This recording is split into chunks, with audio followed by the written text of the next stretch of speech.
Respected Chair, my fellow colleagues and coming up grace, Assalamu alaikum. Criminal law, a very huge topic, a lengthy topic. I'll try to precise it for you people क्योंकि वक्त कम है.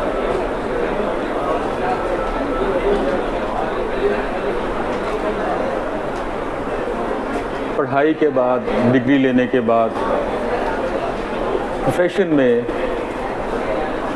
आपको कब किस तरह groom करना है, क्या पढ़ना है, कैसे पढ़ना है, ये सीनियर्स आपको गाइड करेंगे. पढ़ना आपको खुद पड़ेगा. बेसिक लाइंस, क्रिमिनल लॉ के लिए मैंने आपको एक छोटा सा एक पेज अभी दिया है. इसमें जो रिक्वायर्ड बुक्स हैं जो आपको बहुत ज़रूरी इनिशियल स्टेज पे आनी चाहिए. देखिए उसमें criminal procedure code, police rules 1934, high court rules and order volume 3,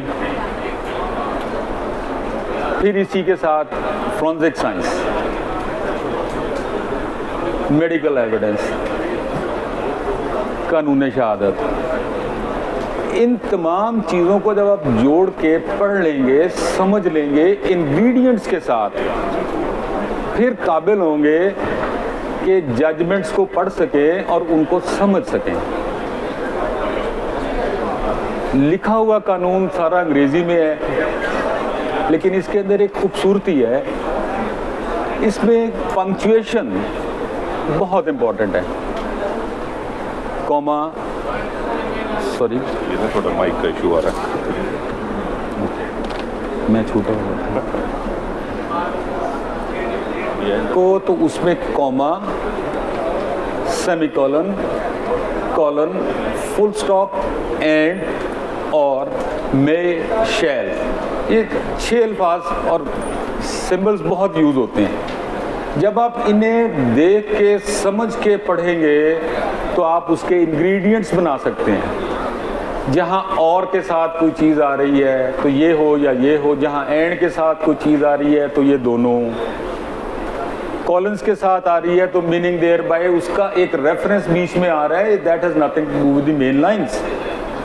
तो अनलेस एंड अनटिल हम स्टैट्यूट को, कानून को जो लेजिस्लेट होके बुक्स की फॉर्म में हमारे सामने है, उसको पढ़ के समझ नहीं लेते, इंग्रेडिएंट्स नहीं बना लेते, क्लैरिटी में नहीं आते, तो उसको इम्प्लीमेंट नहीं कर सकते. इम्प्लीमेंटेशन क्या है? अगर आप उस प्रोसीजर्स भी हैं, पहले प्रोसीजर्स और उसके बाद उसकी सजाएं, कन्विक्शंस, जो penal clauses Pakistan penal code में दी गई हैं. दोनों तरफ से आप सोच लीजिए, अगर आप कंप्लेनेंट काउंसिल हैं, प्रोसिक्यूटर हैं, प्रोसिक्यूशन की तरफ से हैं, या आप डिफेंस की तरफ से या मुलजिम की तरफ से, either way you need to have a very solid, a very strong grip on the statute. Even if you are working as a research officer, even if you are working on behalf of the government, prosecutors की तरफ से चले जाते हैं, किसी stage पे, किसी line पे भी आते हैं, स्टैट्यूट को पहले समझना ज़रूरी है.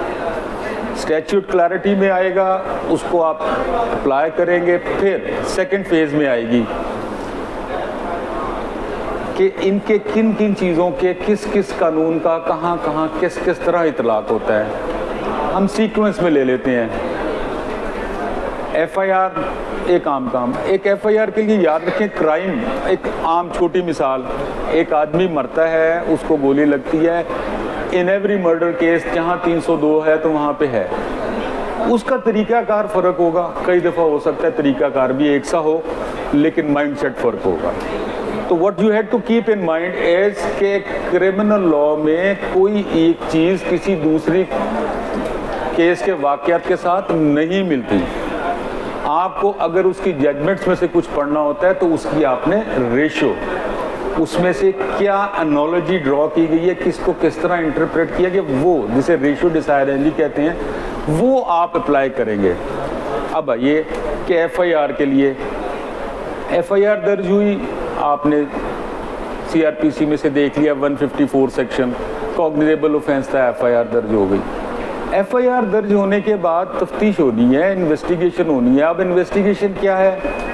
सेक्शन 4 क्रिमिनल प्रोसीजर कोड वो कहता है कलेक्शन ऑफ एविडेंस, शहादतें इकट्ठी करो। एक बात यहाँ याद रखिए, जज साहब ने जिन्होंने फैसला करना है वकूआ नहीं देखा हुआ, तफ्तीशी अफसर जिसने तफ्तीश करनी है उसने ऑकरेंस नहीं देखी हुई। मैं काउंसिल हूँ डिफेंस का या प्रोसिक्यूशन का, मैंने भी ऑकरेंस नहीं देखी हुई। What we had to do is draw a picture of the scene of occurrence before the court ultimately, or before the investigating officer कि he feels like that कि ये मैं देख रहा हूँ ऐसा ही हो रहा है। अब यहाँ पे सेक्शन 4 क्या कहता है कि what is the duty of the investigating officer? He is supposed to collect the evidence of the crime. अगर वो क्राइम है तो उसकी शहादतें इकट्ठी करें। अब शहादतें इकट्ठी करने के अब तरीकाकार और पैरामीटर्स वज़ा किए गए हैं। फिर आपको पढ़ना पड़ेगा पुलिस रूल्स 1934 चैप्टर 25, ये मैंने लिखा है इसमें, आपको एक हैंड नोट में दिया हुआ है। Chapter 25 deals with the investigation, is a wonderful piece of legislation.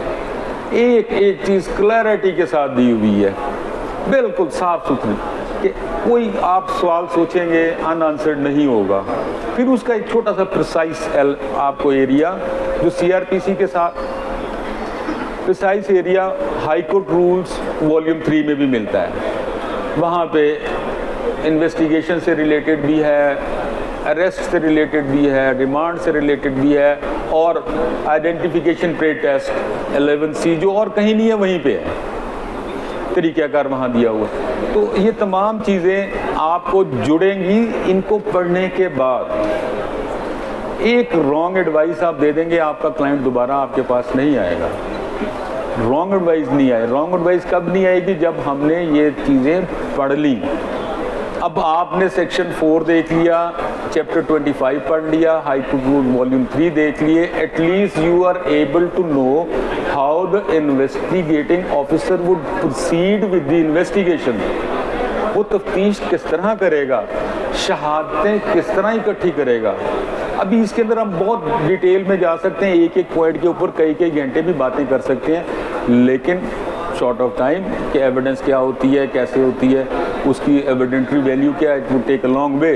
Well, अभी समझने के लिए इतना ज़रूरी है कि उसने शहादतें इकट्ठी करनी है, ज़ुबानी भी, और जो आर्टिकल्स उसको उस क्राइम से रिलेटेड मिलते हैं उनको भी, और उनको सिक्योर करना है।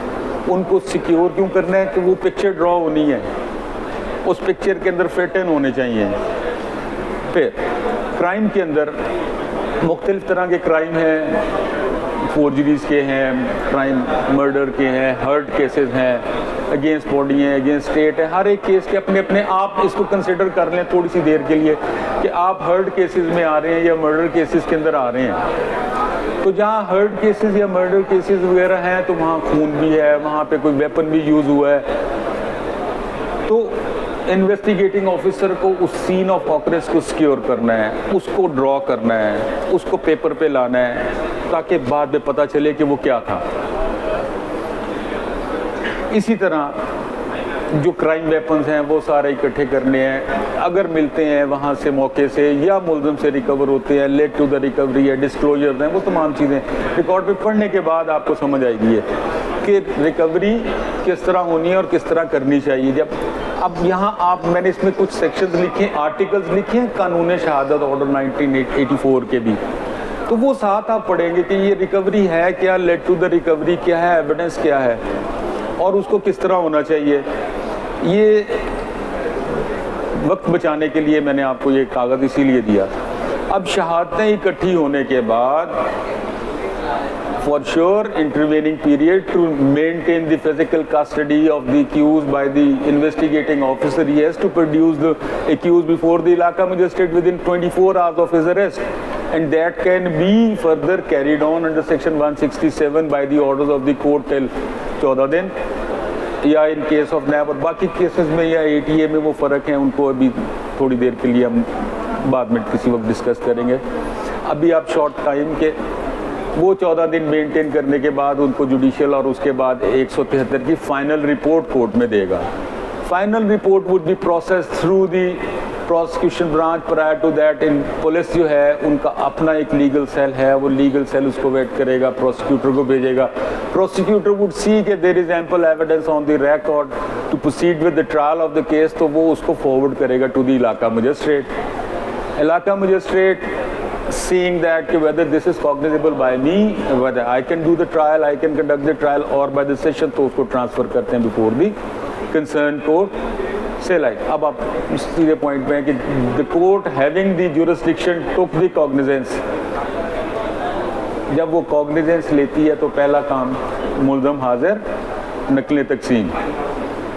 Magisterial trial 241A, sessions trial 265C। क्यों?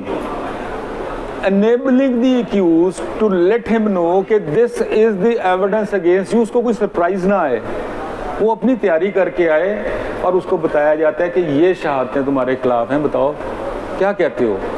वो क्या कहते हो कैसे होता है, वो चार्ज में आएगा। That is followed with the charge, जो आपको मैंने वो लिखा है पूरा चार्ज के 221 से 41 वो सारे एरियाज। अब चार्ज में उससे पूछा जाएगा कि तुमने ये काम यूं किया, वो कहते हैं no, what do you want, I want trial. Trial proceed हो गया।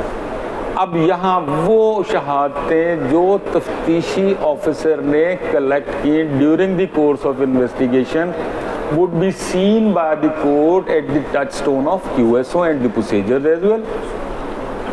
उनको वो क्वालिफाई करके एक फाइनल पिक्चर ड्रॉ करती हैं कि ये क्राइम इस तरह हुआ है, तो सज़ा हो जाएगी।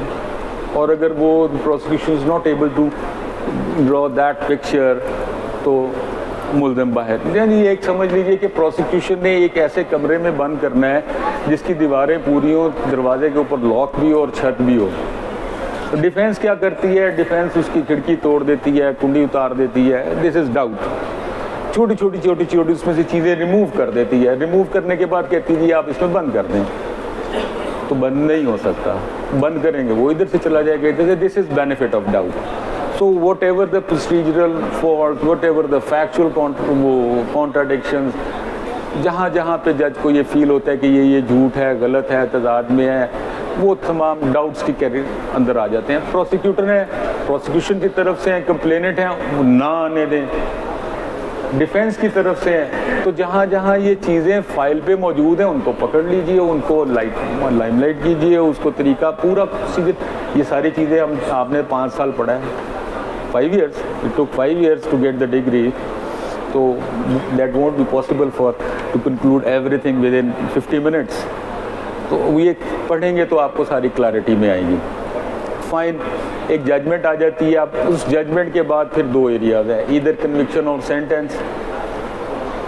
कन्विक्शन हो गई तो मुल्ज़म कन्विक्ट अपील करेगा, और अगर बरी हो गया तो मुद्दई अपील करेगा, और अगर कम सज़ा हुई तो फिर मुद्दई रिवीजन फाइल करेगा, और उसके डिसीजन के बाद फिर ऑब्वियसली आप सुप्रीम कोर्ट चले जाते हैं। अच्छा, ये प्रोसीजर्स तो आगे इसके एक पूरा ट्रायल शुरू कैसे होता है और ख़त्म कैसे होता है। आप लोगों को इनिशियली जो ज़्यादा चीज़ें देखने को मिलेंगी,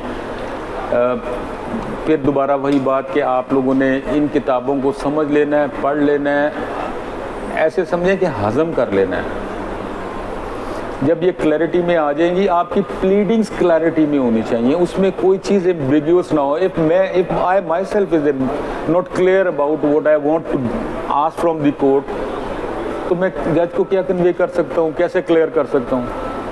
आप पहले खुद क्लैरिटी में आए, तमाम सवाल अपने आप से पूछिए, उनके जवाब आते हैं तो फिर आपकी प्लीडिंग्स के अंदर क्लैरिटी आएगी। जब प्लीडिंग्स के अंदर आपकी ड्राफ्टिंग के अंदर क्लैरिटी आती है तो आप कन्वे कर सकते हैं, उसको लेके आगे चल सकते हैं। इन्हीं के साथ आपकी आगे अस्सलाम वालेकुम Dawood Wells is a lovely brother of ours, बहुत खूबसूरत और बहुत प्यारा इंसान, वकील होने के साथ साथ खूबसूरत वकील होने के साथ इंसान भी बहुत खूबसूरत। इन्होंने मेहरबानी की तशरीफ़ ले आए हैं, उनकी मोहब्बतों का शुक्रिया। अच्छा, अब हम जो आपको भी इनिशियल स्टेजेस पे आपको काम ज़्यादा आता है, आपके पास लोग आते हैं दरख्वास्तें लिखने के लिए, आपके पास लोग आते हैं ज़्यादा बेलें कराने के लिए, ज़्यादा आते हैं FIR। माइक के साथ हूँ, आवाज़ नहीं जा रही पीछे। इतना सुना तो ज़्यादा छोटा काम, बिल्कुल। तो उसके अंदर कोई एक देख लीजिए कि वकील के लिए कोई शॉर्टकट नहीं है। एक अच्छे वकील को बनने के लिए आपको इस पूरे सिस्टम से गुजरना पड़ेगा, चलना पड़ेगा। तो इनिशियल स्टेजेस पे आपके पास बेल्स और रजिस्ट्रेशन ऑफ केसेस आ रहे हैं, और अगर आप कोशिश करें प्रो बोनो ट्रायल्स के लिए तो कुछ हाथ सीधा हो जाता है, वो भी कर सकते हैं। तो फिर बेल के हवाले से मैंने थोड़ा सा आपको एक पेज के साइड दी है कि आप 497 में जब आप जाते हैं, बेल के ऊपर जाते हैं, तो बेल के अंदर कितनी किस्में हो सकती हैं। एक किस्म हो सकती है कि एक औरत है, फाइन, बीमार है, इन्फर्म है, फर्स्ट प्रोवाइजो में आ गया इसकी बेल, उन्होंने कहा आप ले लें, even in first class cases. फिर सेकंड एरिया जो सबसे इम्पोर्टेंट है 497 सब प्रोवाइजो 2, वो कहती है if you are able to make the case of further inquiry. Further inquiry किसके साथ? With tentative assessment, not with deeper appreciation of evidence. Deeper appreciation evidence क्या है कि ये नामजद तो नहीं है FIR में, इसकी आइडेंटिफिकेशन परेड में इसको लेके आए हैं एज एन एक्यूज, लेकिन वो आइडेंटिफिकेशन परेड में ये फ्लॉज हैं। Now appreciating that identification parade at bail stage would be deeper appreciation।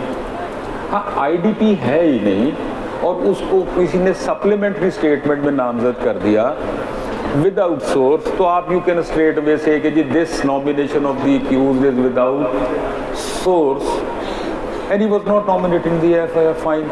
ये आपने टेंटेटिव असेसमेंट में दे दी, तो that make the case of further inquiry. Further inquiry पे मैंने आपको लैंडमार्क जजमेंट्स इसमें लिखी हैं। इन जजमेंट्स को अगर आप पढ़ लेंगे तो उम्मीद है कि to start up to have a good post in this profession इंशाल्लाह कुछ बेहतर होगा, और फिर आदत भी बनती है आगे पढ़ने की। फर्दर इंक्वायरी से हम आगे निकलते हैं, फिर आपकी स्टैट्यूटरी ग्राउंड्स के ऊपर आ जाती हैं कि इतना अरसा हो गया इस केस को, 1 साल हो गया, इसको 2 साल हो गए, वो लिखे हुए हैं कि ट्रायल कंक्लूड नहीं हुआ, और उस कंक्लूजन के अंदर डिले ऑफ ट्रायल के अंदर there was no fault at the part of the defence side, it was the prosecution और एनी अदर रीजन कि case has been prolong for this much time, तो आपने उसको स्टैट्यूटरी ग्राउंड के ऊपर ले लिया। फिर लास्टली आ जाएगी उसके अंदर cancellation of bail. If you feel like कि bail was not granted within the perimeters of law, आपके पास वो चीज़ें मौजूद हैं, और उसके बाद आप देखते हैं कि इसकी कैंसिलेशन ऑफ बेल फाइल करनी चाहिए। You go under section 497 sub proviso 5 of this criminal procedure code for cancellation of bail, जो प्री रेस में भी जा सकती है, पोस्ट रेस में भी जा सकती है। दोनों की अलाउ होने पे और कंफर्म होने पे either way you can seek for the cancellation of bail. यहाँ एक तो ये चैप्टर बेल्स का ख़त्म होता है। दूसरी रजिस्ट्रेशन ऑफ केस पे आप आते हैं। रजिस्ट्रेशन ऑफ केस पे ये इंसर्ट कर दिया 22 से 6-3, उसमें 3 हिस्से डाल दिए, उसी में लिख दिया कि the police officer is not proceeding with in the mandate of law, तो आप कोर्ट में आ सकते हैं before the ex officio justice of peace. Ex officio justice of peace के इख्तियारात एडिशनल सेशन जजेस को दे दिए, otherwise anyone can be ex officio justice of peace. उनके पास पूरा इंफ्रास्ट्रक्चर था, इसलिए उधर आ गए। इस पे जो लैंडमार्क जजमेंट आई थी, वो पहली जजमेंट जो फुल बेंच की थी हाई कोर्ट की, वो 2005 लाहौर 470 के ज़रियात केस आया और उसके बाद वो चलता आया सुप्रीम कोर्ट 2007-2014, वो मैंने जजमेंट इसमें आपको लिख दी। उसमें आपने क्या, उन्होंने कोर्ट ने कहा कि जी आप देखिए कि if certain cognizable offence is made out from the reading of the acquisition whatever has been given by the complainant, तो पूछें आप अथॉरिटी से कि आपके पास ये आया था। Authority means SHO, concern SHO, concern police station, आपके पास आया था? वो कहते हैं आया था या नहीं आया था, दोनों सूरतें। फिर उसके बाद ये उसकी हायरार्की में गया, उसके SP के पास गया, उसके CPO के पास गया, उसके RPO के पास गया, कोई अपनी ग्रीवेंस वॉइस की। अगर कोई रिपोर्ट आती है हाँ ये गया था, तो फिर सुप्रीम कोर्ट कहती है कि आपको ये FIR दर्ज करनी चाहिए थी, लाइक दैट। तो बाई से इज़ नॉट दैट डिफ़िकल्ट, लेकिन आप लोगों के पास ये काम बहुत आएगा बेलों का और बाई से का। ये मोटी सीधी सी बातें। अब इसके बाद आप कोर्ट में जब आ जाते हैं, ट्रायल कंक्लूड करके अपीलें वकीलों सब चीज़ें से फारिग होते हैं, सुप्रीम कोर्ट चले जाते हैं, सुप्रीम कोर्ट से भी डिसीजन हो जाते हैं, तो फिर एक आखिरी चीज़ होती है रिव्यू। वो सुप्रीम कोर्ट में आप अपील के बाद भी कर सकते हैं। Now coming to the point, very important, हम ये सारा कुछ पढ़ लिख के वकील बने, क्यों?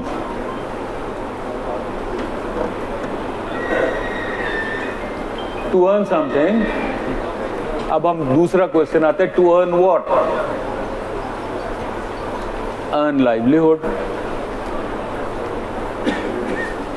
वेरी सिंपल लाइन कि जहां भी कोई प्रोफेशनल एजुकेशन हासिल करता है, तालीम लेता है, तो उसका मकसद तो यही है ना कि मैं कुछ कमा लूं।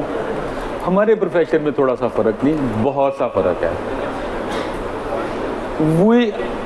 अगर हम इस नीयत के साथ, इस मिजाज के साथ, इस एम के साथ आए कि हम जाते ही मॉनेटरी अर्निंग पे आ जाएंगे, तो बिल्कुल गलत है। हमें सोचना नहीं है, कहीं दूर दिमाग में भी नहीं सोचना कि we are here for the monetary earning. पहली अर्निंग आपकी है एजुकेशन। मैं उधर चला जाना। अच्छा, पहली अर्निंग आपकी है नॉलेज, किताब। Every day coin something new in your vocabulary, ये आपकी पहली अर्निंग है। दूसरी अर्निंग आएगी आपकी न्यूसेंस। आपको लोग कितना जानते हैं और कैसा जानते हैं। फिर क्रिएट होगी आपकी रेपुटेशन। आपकी reputation that must be with honour and dignity. अगर ये चीज़ें नहीं आएंगी तो उस अर्निंग को भूल जाइए जो पहली दिमाग में आई थी कि हमने मॉनेटरी अर्निंग के लिए आए हैं। If you had knowledge, if you had reputation, if you had dignity, nuisance, monetary earning would follow like anything. भागते हुए पीछे आ रहे होंगे आपके, और अगर आप पहले दिन इस पे आ गए तो काम खराब हो गया। सबसे ज़्यादा ज़रूरी चीज़ इस प्रोफेशन के लिए नहीं, ज़िंदगी के लिए ज़रूरी, वो इंटेग्रिटी है। अगर कोई शख्स वकालत के दौरान इंटेग्रिटी पे कॉम्प्रोमाइज़ कर गया तो सब कुछ हो सकता है, वकील नहीं हो सकता। He could be anything। वकील नहीं कहलाना चाहिए, वकील हो नहीं सकता। अगर इंटेग्रिटी माइनस हो गई तो फिर उसके अंदर से हर चीज़ माइनस हो गई। फिर तो शॉर्टकट्स आ गए, फिर वो उसके लिए हर चीज़ जायज़ हो गई। गलत मशवरे भी जायज़ हो गए, बारगेन भी जायज़ हो गई, दूसरी पार्टी से बात करना भी जायज़ हो गई, बेशुमार चीज़ें ऐसी हैं। So never ever think of compromising at the cost of integrity anywhere. जब इंटेग्रिटी पे कॉम्प्रोमाइज़ नहीं होगा, आप वकालत को लेके चल रहे होंगे, इन तमाम चीज़ों के साथ आपकी पढ़ाई साथ साथ चल रही है, आपकी इंटरप्रिटेशन चल रही है। अब आपको, जब मैंने कहा कि जब आप ये पढ़ेंगे स्टैट्यूट, फिर आपको ये जजमेंट्स लेफ्ट साइड पे पेज पे जो दी हुई है ये समझ आना शुरू होंगी। जब ये समझ आना शुरू होगी, आप मेक इट अ हैबिट कि आपने 1-2 जजमेंटें पर डे पढ़नी है। PLD का सिलेबस सेट आता है 6 बुक्स का, लगवा लें, एक इतनी सी किताब है, पढ़ ली। लीगल एकम डेवलप होगा, लैंग्वेज समझ आएगी अदालत की, कानूनी ज़ुबान क्या है। 600 अल्फाज हैं, 600 वर्ड्स, 600 वर्ड्स की अरेंज है लाइक दिस, इधर से उधर, उसी में जजमेंट है, उसी में फैसले हैं, उसी में एविडेंस है, तमाम चीज़ें। वो 600 लफ्ज़ों से ज़्यादा नहीं बनते, ट्राई करके देख लीजिएगा, जजमेंट्स को पढ़ के देख लीजिएगा, कोई एक ज़्यादा लफ्ज़ नहीं आ जाए। अब उनको अरे कैसे करना है, लिखना कैसे है, समझना कैसे, ये आपका लीगल एकम डेवलप होगा स्टैट्यूट को समझने के बाद जजमेंट्स को पढ़ने से। जजमेंट्स पढ़िए, उन पे फोकस कीजिए और मेक इट अ हैबिट कि मिस नहीं करना। आपको एक नई जजमेंट जो एक दिन पहले आई है, आपने बुक में नहीं देखा, आपके पास 2 साइट्स अवेलेबल हैं। आपके पास लाहौर हाई कोर्ट की साइट 24/7 अवेलेबल है, लेटेस्ट जजमेंट आपको अपडेट होके मिलनी है, पढ़ते रहे। शाम को देखा, ऑफिस बैठे, कौन कौन सी नई जजमेंट्स आई हैं, पढ़ ली। लाइकवाइज सुप्रीम कोर्ट है, सुप्रीम कोर्ट की जजमेंट्स भी डेली उसके ऊपर अपडेट हो रही होती है कि ये फैसला हो गया, ये फैसला हो गया, ये फैसला हो गया। आप वहाँ से उसको डाउनलोड कीजिए, प्रिंट ले लीजिए या उसके ऊपर वहीं पढ़ लीजिए। तो अपने लेटेस्ट जजमेंट के साथ इंटरप्रिटेशन जो हो रही हैं कानून की, उसके साथ अपडेट रहिए। जब आप अपडेट रहेंगे, फिर आपके पास कोई आता है, कोई मशवरा लेने आता है, कोई पूछने आता है, तो आप उसको एक साहब मशवरा देंगे। मशवरा अमानत है, उसमें हम ख़यानत कर नहीं सकते। मशवरा बिल्कुल 16 आने होना चाहिए, उसके लिए पढ़ाई ज़रूरी हो गई। आप इस लाइन के साथ चलना शुरू करें, आपको पता नहीं चलेगा कि कितने से अरसे में, कितने मुख्तसर से वक्त में आप कितने लीथल हो गए। आपका नाम अल्लाह पाक ने कहाँ से कहाँ पहुँचा दिया।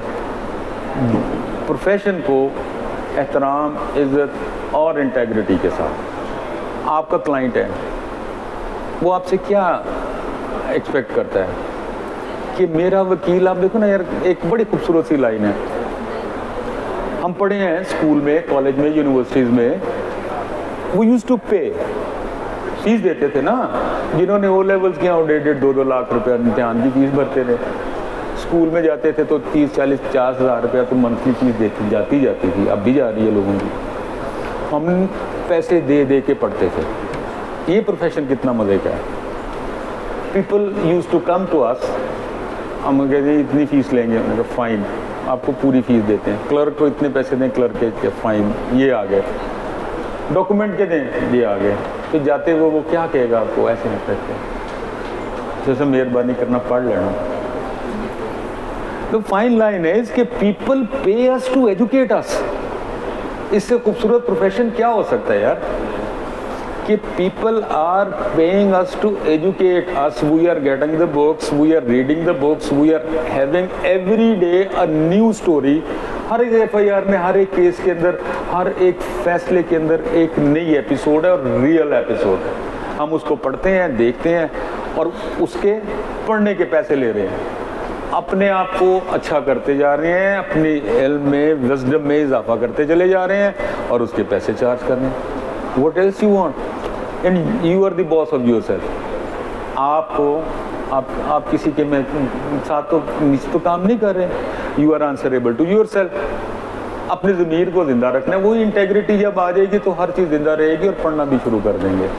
शॉर्टकट्स नहीं लेने और इस लाइन को एंजॉय करना है कि पीपल पे अस टू एजुकेट अस। कितनी मज़े की लाइन है। फिर एक आखिरी बात कि ये शदीद तवक्कल वाला पेशा है और कोई किसी किस्म की कोई प्रोविडेंट फंड, कोई ग्रेजुटी, कोई पेंशन, नथिंग लाइक दैट। और होली सोली लुकिंग लाइक दैट। अल्लाह पे देखते हैं कि अल्लाह पाक भेजेंगे, कब भेजेंगे, कैसे भेजेंगे, उसे वो राज़ी रखना है, उसकी मखलूक को राज़ी रखना है, काम अच्छा करना है। काम अच्छा करने के लिए फिर वापस पढ़ना ठीक है, किताबों को ठीक तरह से देखना है, उनके इंग्रेडिएंट्स बनाने। हमने कभी कोशिश की है इंग्रेडिएंट्स बनाने की? वो वाली पढ़ाई भूल जानी है जो कॉलेज में पढ़ी थी, वो पास होने के लिए थी। ये प्रोफेशन में है। आपने लोगों को रिलीफ लेके देना है, उनके क्लेम्स को जस्टिफाई करना है। तो अब जो पढ़ना है आपने उसको बिल्कुल एक पेज ले लें, एक सेक्शन लिखें, एक आर्टिकल लिखें, जिस पे भी आप आना चाहें उसको लिख के उसके इंग्रेडिएंट्स बनाइए। जब इंग्रेडिएंट्स बन जाएं, हमारी बार के अंदर, लाइब्रेरी के अंदर पीएलडी की लॉ साइट अवेलेबल है। अदरवाइज अगर आप खुद उसको परचेज करना चाहें तो मंथली प्रिस्क्रिप्शन 2-2.5 हज़ार रुपया वो भी आप ले सकते हैं। आप जस्ट पुट दैट सेक्शन और उस पर आप कलेक्ट करें कि बताइए इस पर कौन कौन सी जजमेंट्स आई हुई हैं। वो जजमेंट्स खोल देंगे, 4 जजमेंट्स उठा लें, सुप्रीम कोर्ट की उठा लें, पढ़ना शुरू कर दें।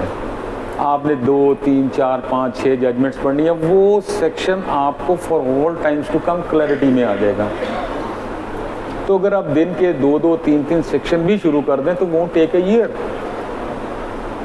छुट्टी भी है, दिन भी है, बीच में तो 1 साल के अंदर अंदर आप तो किसी और लेवल पे पहुंच जाए, हमारी बारी किसी और लेवल पे पहुंच जाएगी। पढ़ना ज़रूरी है। सीनियर्स आपको रास्ता दिखा सकते हैं, पढ़ने का तरीका बता सकते हैं, पढ़ा नहीं सकते। ये इंस्पिरेशन आपने खुद लेनी है, इसको आपने खुद लेके चलना है। और एक गीली लकड़ी पड़ी हो तो उसके ऊपर चाहे आप पेट्रोल का 1 लीटर भी डाल दो तो उसने नहीं जलना।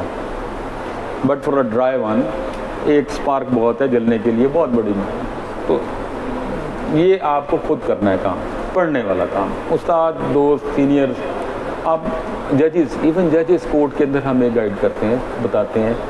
ये हमारे से ही है ना, नोबडी नोज़ कि आप में से कल को कितने जजेस होंगे, आप में से कल को कितने पीजीज होंगे, एजीज होंगे, कोई रिसर्च ऑफिसर होगा, कहाँ से कहाँ तक पहुँच सकते हैं। No end to it. जब आप इस प्रोफेशन में आ गए हैं वो तो स्काई इज़ द लिमिट। इस प्रोफेशन से it's not only advocacy. Advocate तो आप हो गए, एडवोकेट के बाद क्या क्या कुछ कर सकते हैं आप देखिए ना। आप जजेस में जा सकते हैं, आप प्रोसिक्यूटर्स बन सकते हैं, आप एजीज बन सकते हैं, आप रिसर्च ऑफिसर्स बन सकते हैं, आप बेशुमार लाइन्स हैं जिनके अंदर जा सकते हैं। अच्छा, ये तो अदर देन एडवोकेसी। आप एडवोकेसी में रहते हुए भी अपनी एक मूड के मुताबिक, अपने एक मिजाज के मुताबिक एक लाइन सिलेक्ट कर लेते हैं। 2-4 साल के अंदर आप सब कुछ पढ़ें देखें, उसके बाद आपको कॉर्पोरेट पसंद आता है, fine, go for the corporate. आपको क्रिमिनल लॉ पसंद आता है, go for the criminal law. आपको सिविल लॉ पसंद आता है, go for the civil law. Banking है, रेवेन्यू है, कस्टम्स है, बेशुमार कवानीन है। अभी तो मैंने इसके साथ जो फौजदारी के जुड़े हुए कवानीन है, मैंने वो पूरे इस पेपर में नहीं लिखे, आपको थोड़ा सा वैसे टच देते कि CRPC is not only, PPC is not only there. आप इसके साथ कॉपीराइट है, ट्रेडमार्क्स हैं, इसके साथ कस्टम्स एक्ट है, एंटी करप्शन है, फेडरल इन्वेस्टिगेशन है, साइबर क्राइम है, बेशुमार छोटे एक्ट्स हैं। जब ये समझ आ जाएगी तो वो पढ़ने का भी मज़ा आएगा, समझ में भी आएगा और आप उसको चलाएंगे भी। क्यों? क्योंकि प्रोसीजर्स वही आ रहे होंगे पीछे। इन्वेस्टिगेशन 19-20 का फ़र्क आ रहा है। से लाइक FIA का केस है या एंटी करप्शन का केस है, 3 तरीके से FIR हो सकती है। एक ट्रैप केस है, अरेंज रेड है। ट्रैप केस के अंदर आपने उसको ले लिया। दूसरा कि अगर आप कि कोई इन्फॉर्मेशन आती है और उस इंफॉर्मेशन में ट्रैप नहीं है लेकिन एविडेंस इज देयर, आप एप्लीकेशन देते हैं, इंक्वायरी होती है, इंक्वायरी होने के बाद उसका रिजल्ट आता है, that can be drop, that can be order for departmental inquiry, that can be order for registration of case. Likewise in anti corruption establishment. तो ये अलग अलग होते जाएंगे। इसी तरह कस्टम्स कोर्ट है, कस्टम ऑफिसर्स हैं, एक्साइज ऑफिसर्स हैं, उनके पास भी अथॉरिटीज़ हैं, CNA से बहुत सारे कवानीन हैं। जब ये पढ़ लेंगे, समझ लेंगे तो वहाँ पे भी चलते चले जाएंगे। उसको आप पढ़ सकते हैं, समझ सकते हैं, दोस्तों से भी डिस्कस कर सकते हैं। दोस्तों से डिस्कस करने पे एक इम्पॉर्टेंट बात, अपने साथ 2-2, 4-4 दोस्तों के ग्रुप्स बना लीजिए। एक दूसरे के जिम्मे डाल लें कि आज हमने इतना पढ़ना है, मैंने इतना पढ़ना है, ये जजमेंट्स पढ़नी है, एंड डिस्कस इट। आपको जो बेहतरीन कानून समझ में आएगा वो पढ़ने के बाद आपस में डिस्कशंस के साथ आएगा। जब आप डिस्कस करेंगे फिर उसमें से उनका माइंड आएगा, आपका माइंड आएगा, फिर एक नई चीज़ आ जाएगी और डिस्कशन से याद भी अच्छा होगा। तो प्रोफेशन हमारा बहुत खूबसूरत है, इसको इंटेग्रिटी के साथ, रिस्पॉन्सिबिलिटी के साथ लेके चलें, इसमें कोई कमी नहीं है। On the top is always vacant, keep it in mind, top is always vacant. आप हिम्मत करें, गेट द टॉप। किसी पुश की, किसी चीज़ की ज़रूरत नहीं है, आपको खुद मेहनत करनी है, खुद काम करना है। और ये प्रोफेशन कहता है, ये प्रोफेशन क्या लाइफ कहती है, respect your self, people would respect you, love your self, people would love you. इस प्रोफेशन की रिस्पेक्ट करें, आपकी रिस्पेक्ट खुद ब खुद हो जाएगी। अब रिस्पेक्ट में क्या है कि मैंने with all respect to everybody, किसी की दिलदारी मतलूब नहीं है, मैंने कोट पहना हुआ, टाई नहीं है मेरे पास। I am not respecting my profession. मैं सलवार कमीज पे वेस्ट कोट पहन के आ गया, दिस इज़ नॉट यूनिफॉर्म। मैंने यूनिफॉर्म में कोट भी पहना है, ट्राउज़र भी पहना हुआ है, टाई भी है, शर्ट भी वाइट है, मेरे जूते विदाउट लेसेस हैं, this is not uniform. I am not respecting my profession. तो रिस्पेक्ट ऑफ प्रोफेशन इज़ कि आप पूरे वकील दिखें। जब आप पूरे वकील दिखेंगे, कोर्ट में जाएंगे, court would respect you something, किसी और तरीके से देखेंगे। आप ऐसे देखें ना, यूनिफॉर्म के अंदर आप बाहर भी जाते हैं, कोर्ट प्रेमिसेस से बाहर भी जाते हैं, तो लोग आपको डिफरेंट तरीके से डील करते हैं। मैं शॉर्ट्स पहन के चला जाऊंगा तो मुझे और तरह डील करेंगे, मैं सादा कपड़ों में हूँगा तो और तरह डील करेंगे। तो हमारे प्रोफेशन के, हमारे यूनिफॉर्म की रिस्पेक्ट है। तो we start up with our own self कि we will wear the full uniform. सर्दियों में सर्दियों का, गर्मियों में गर्मियों में आपके पास वाइट ट्राउज़र का भी ऑप्शन होती है। तो यूनिफॉर्म पूरे के साथ आइए, पूरी रिस्पेक्ट के साथ आइए, घर से मिजाज बना के आइए कि काम करना जाए। अगर इस मिजाज के साथ चलेंगे तो ये इस प्रोफेशन में बहुत गुंजाइश है, वरना बिल्कुल समुंदर है। कभी सी साइड पे गए होंगे तो देखा होगा बहुत सी चीज़ें बाहर पड़ी होती हैं, मुर्दा जो उसमें मर गया समुंदर में, वो उसको उठा के वेव्स बाहर फेंक देती हैं, लाइक दैट। 2 साल 3 साल उसके बाद किसी साइड पे पड़े हुए होंगे। तो उसमें नहीं आना, इसमें ज़िंदा रहना है। ज़िंदा रहने के लिए इसके रिक्वायरमेंट्स को पूरा करके चलना है, लाइफ में खुद ही आसानी आ जाएगी और प्रोफेशन आपको बहुत इज़्ज़त और मुकाम देगा। और फिर आखिरी बात कि वो अर्निंग के साथ जुड़ी हुई बात, हमारे प्रोफेशन में आपकी जेब में कितने पैसे हैं, दिस इज़ नेवर कंसिडर्ड। ये कंसिडर होता है कि इसको कितने दोस्त मानते हैं कि ये बेहतर है, अच्छा इंसान है, कितने दोस्त इसको रिकमेंड करते हैं कि ये सही काम करेगा, कितने दोस्तों की बुक्स में, गुड बुक्स में आप मौजूद हैं। कोई ऐसा तो नहीं है जो आगे के बहुत बदतमीज़ है यार, बहुत एरोगेंट है। इसका इफेक्ट क्या आएगा? जब आर्गूमेंट्स करेंगे, असेस करेंगे कोर्ट को, तो आप शाउट नहीं करेंगे, आप with full confidence, with very low pitch आप असेस करेंगे कोर्ट को। जब आप असेस कर रहे होंगे, आपके दिमाग में, आपके पेज पे, आपके नोट्स में पूरा आपका केस मौजूद होगा, तो आपका कॉन्फिडेंस खुद ब खुद डेवलप हो जाएगा। और जब कॉन्फिडेंस के साथ कॉन्फिडेंस डेवलप हो जाएगा तो आप कोर्ट को प्रॉपर असेस कर रहे होंगे। जब आप प्रॉपर असेस कर रहे होंगे तो कोर्ट सुन रही होगी। जब हमारी ये चीज़ नहीं होगी तो फिर शाउट करेंगे, एरोगेंस आ जाएगी, बोलना कि nobody would consider you.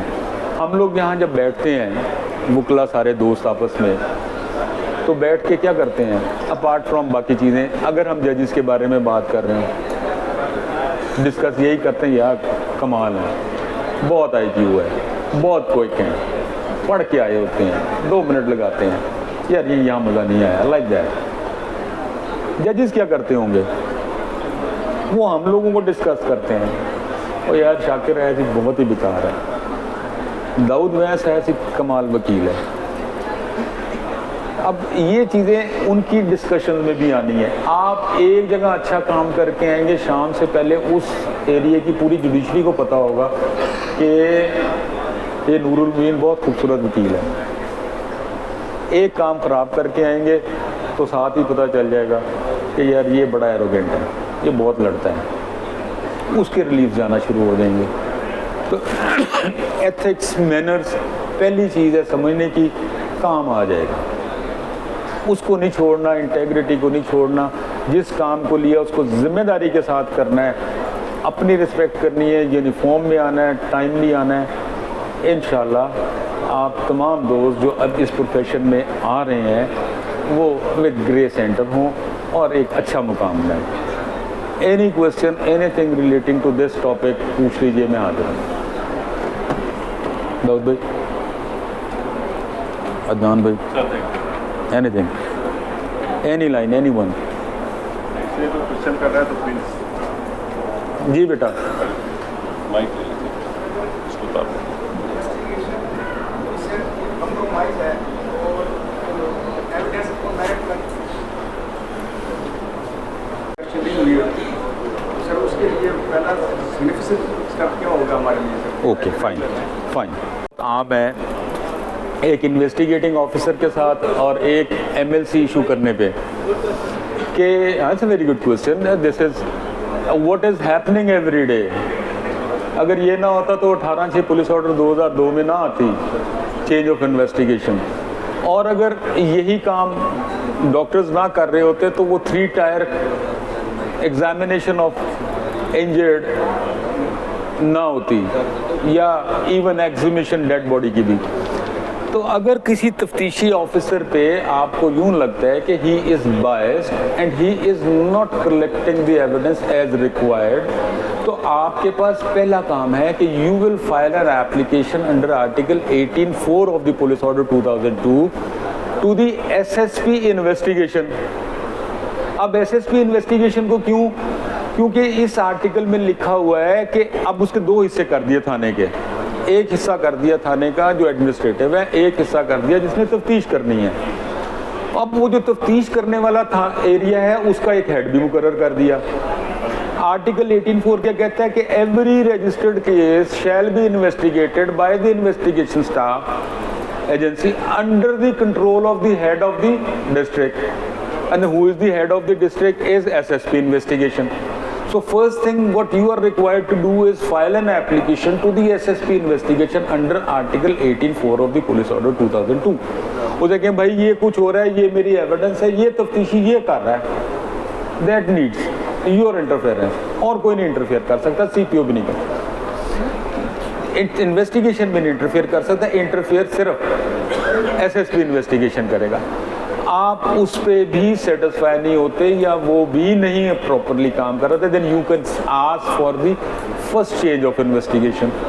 उसकी एप्लीकेशन 18(6) में आप जाके ऐसे CPO को देंगे। अगर CPO है, अगर वहाँ पे SSP है तो SSP को देंगे। कई मुल्तान में तो CPO हैं, खानेवाल में SP हैं, लाइक दैट। तो आप एप्लीकेशन देंगे for the first change of investigation. और एक चीज़ याद रखनी है, जब भी कोई दरख्वास्त देनी है हमेशा पूरी लिख के देनी है, मुफस्सल लिख के देनी है, कोई चीज़ उसमें से छुपानी नहीं है कि यार इसका फ़ायदा कोई नहीं है। डिटेल के साथ, डिटेल से लिखने का क्या होगा, कल को आप कोई बात करते हैं तो वो ये कहेंगे आज याद आया है, ये तो आफ्टर थॉट है, आपको उससे करनी चाहिए। इसी तरह आप याद रखिए कि जब हम बेल्स के अंदर आते हैं ना, प्री रेस्ट बेल में जहाँ बहुत सारी गलती कर जाती है।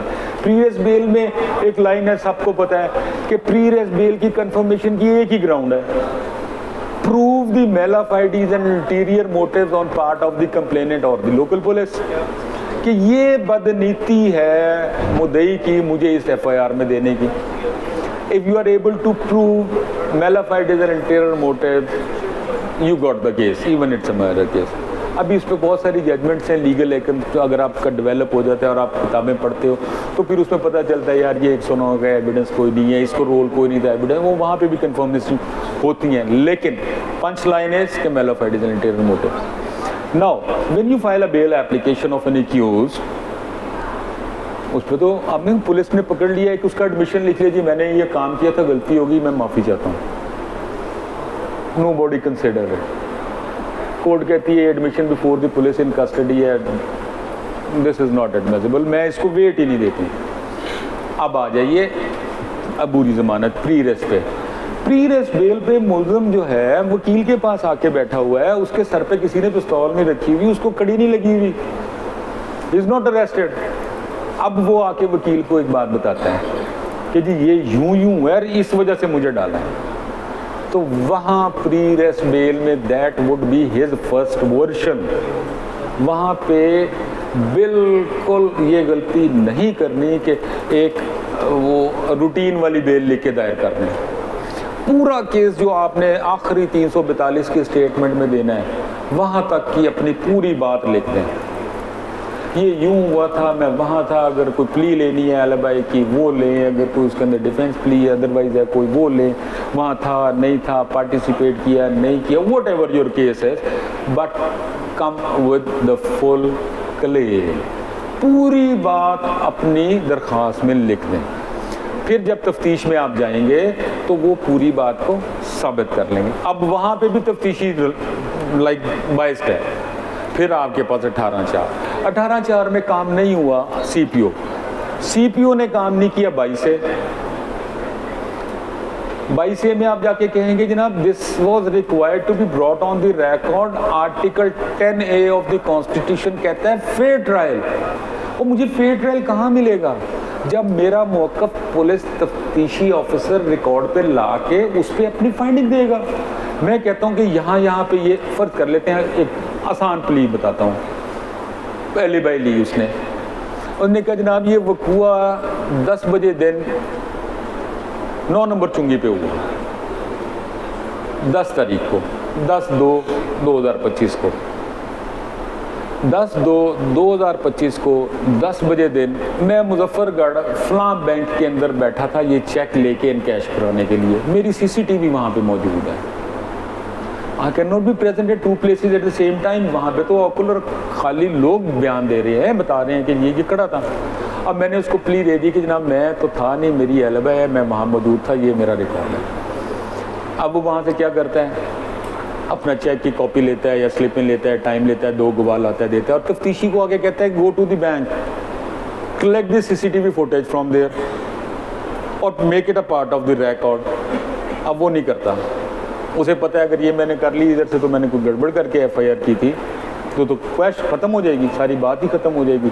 फिर आप क्या कर रहे हैं, फिर आप वो सारी एविडेंस को कलेक्ट कराते हैं, कलेक्ट करते हैं, उसको ले सकते हैं, थ्रू कोर्ट भी ले सकते हैं, इन्वेस्टिगेटिंग ऑफिसर के पास भी अथॉरिटी है लेने की, फिर आप CPO के पास, SSP इन्वेस्टिगेशन के पास, SSP इन्वेस्टिगेशन से चेंज ऑफ इन्वेस्टिगेशन में 22A के अंदर, अगर 22A में नहीं होता then even you can go in writ petition under article 199 of the constitution.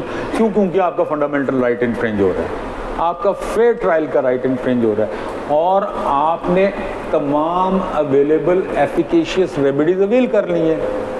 आपने दरखास्त दे ली ना SSP इन्वेस्टिगेशन 18/4 की, आपने 18/6 की चेंज ऑफ इन्वेस्टिगेशन दे दी, आपने 22A भी करके देख ली। अब मैं कहाँ जाऊँ, मुझे तो नहीं रिलीफ मिला, फिर आप रेट में चले जाए तो things come on the record. तो इस तरह सुधर जाते हैं मामले। ठीक, और कोई बात, एनीथिंग एल्स?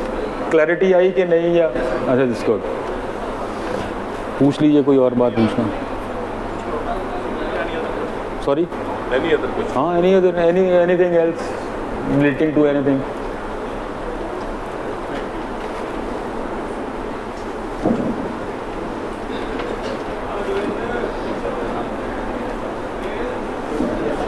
सर मेरा ये क्वेश्चन है कि अगर मैंने कोई ऑफेंस कमिट किया है तो उसको लीगल वर्डिंग में कैसे डिफाइन करूँगा? अगर मैंने किसी को कोई ऑफेंस मैंने कमिट किया हुआ है, आपको रीज़न बताता हूँ। बहुत सारी दफ़ा, बहुत मरतबा मुल्ज़मान आप हमारे पास आते हैं और दे कन्फेस है मैं करके आया हूँ, बचाओ। यही बात है ना आपने पूछी। अगर अब हमारे साथ ये है कि हमारी जितनी डायलॉग है, जितनी गुफ्तगू है मुल्ज़म के साथ, वो प्रिविलेज कम्युनिकेशन है, नोबडी के आसपास। यहाँ हमने खुद अपने ज़मीर को देखना है, लेके चलना है कि क्या ये केस मुझे करना चाहिए, क्या इन सर्कमस्टांसेस का केस, इसमें जो ये इसने हरकत की है, ये मुझे काम करना चाहिए या एक्सक्यूज़ कर लें। If you feel like that कि मुझे पैसे तो ये शख्स दे रहा है लेकिन ये अगेंस्ट इंटेग्रिटी है, ये पैसे आ जाएंगे लेकिन मेरा ज़मीर मुझे मारेगा, रिफ्यूज़ इट।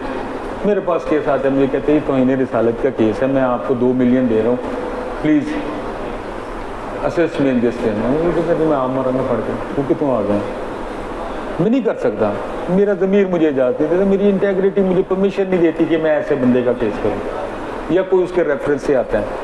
अच्छा, अब आप आ जाएं दूसरी साइड पे, यू फील लाइक कि यार ठीक है ये जुर्म हुआ है, कोई ऐसा जुर्म नहीं है जो मॉरल इंटेग्रिटी का है, मॉरल किसी मोरालिटी को उसने नहीं नुकसान किया, कोई ऐसा नहीं है कि बहुत हीनियस क्राइम है मैं फाइन में करता हूँ। अब वहाँ पे आपने क्या करना है, आपने पहला काम देखिए, एक प्रोसीजर दिया गया है तफ्तीश का पूरा, जो मैंने आपको बताया कि आपने चैप्टर 25 को तोते की तरह याद कर लेना है पुलिस रूल्स का। आपने देखना है कि इसमें प्रोसीजरल फ्लॉज कहाँ कहाँ हैं, जितने प्रोसीजरल फ्लॉज होंगे उनको आपने पकड़ लेना है, ब्रेक कर लेना है। फिर आपने एविडेंसेस देखनी है कि क्या ये वो एविडेंसेस हैं जिन्होंने फैक्चुअली इस वकूए को देखा हुआ है।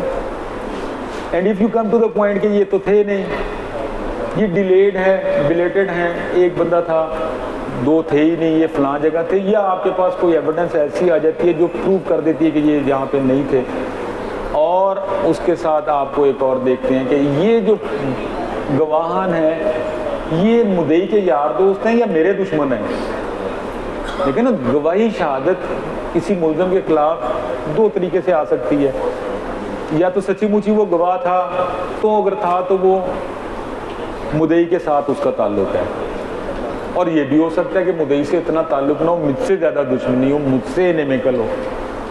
आप इन पॉइंट्स पे वर्कआउट करते हैं, आपको वो पॉइंट्स मिल जाते हैं, निकल आती हैं चीज़ें, जहाँ से डाउट क्रिएट हो जाता है। जहाँ डाउट आ जाता है तो मिटिगेशन आ जाती है, लेसर पनिशमेंट भी हो जाती है, एक्विटल्स भी आ जाते हैं। तो ज़मीर भी जिंदा रखना है, 2 नंबरी वाला काम नहीं करना।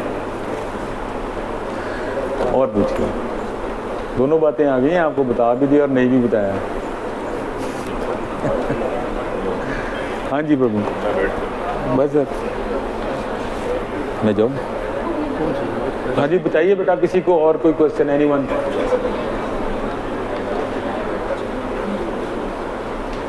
नो बेटा, thank you sir. Thank you very much. काम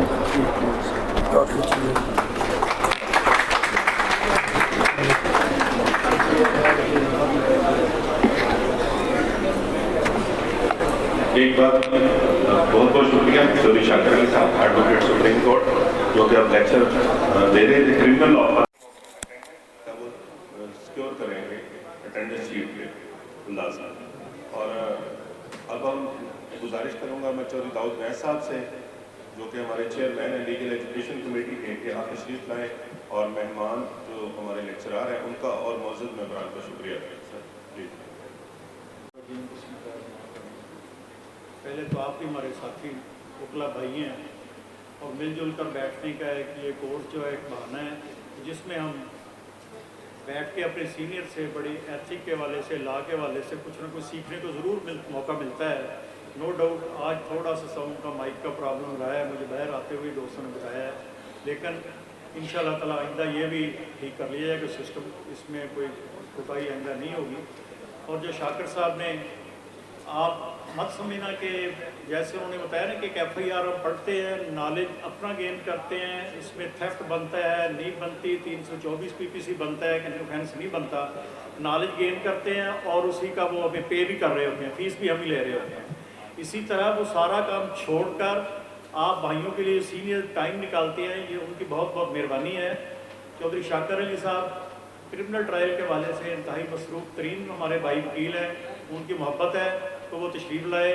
उन्होंने लॉ के हवाले से, एथिक्स के हवाले से बड़ी डिटेल के साथ बात की। मैं उनका बहुत बहुत शुक्रगुजार हूँ कि उन्होंने आप भाइयों के लिए वक्त निकाला। बहुत मेहरबानी, बहुत शुक्रिया। वस्सलाम।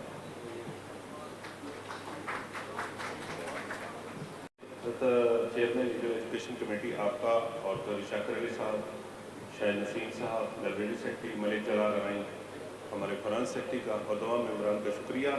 और नेक्स्ट जो हमारा लेक्चर है वो ईद के बाद होगा और उसका शेड्यूल जो है वो आपको व्हाट्सएप के ज़रिए और सोशल मीडिया के ज़रिए बता दिया जाएगा इंशाल्लाह। क्योंकि अभी कोई टाइम मैं फिक्स नहीं कर सकता, क्योंकि दोस्तों की ज़ाहिर है छुट्टियाँ और तातीलात होंगी। उस तातीलात को मद्देनज़र रखते हुए शेड्यूल दिया जाएगा और उसके बाद जो नेक्स्ट शेड्यूल होगा वो हम इंशाल्लाह कंटिन्यूसली करके इसको मुकम्मल कर लेंगे। जल्द अज जल्द कोशिश करेंगे कि इसको हम 14 लेक्चर को मुकम्मल कर लें। 2 लेक्चर हो गए, बाकी 12 रह गए। आप तमाम का बहुत शुक्रिया। Thank you.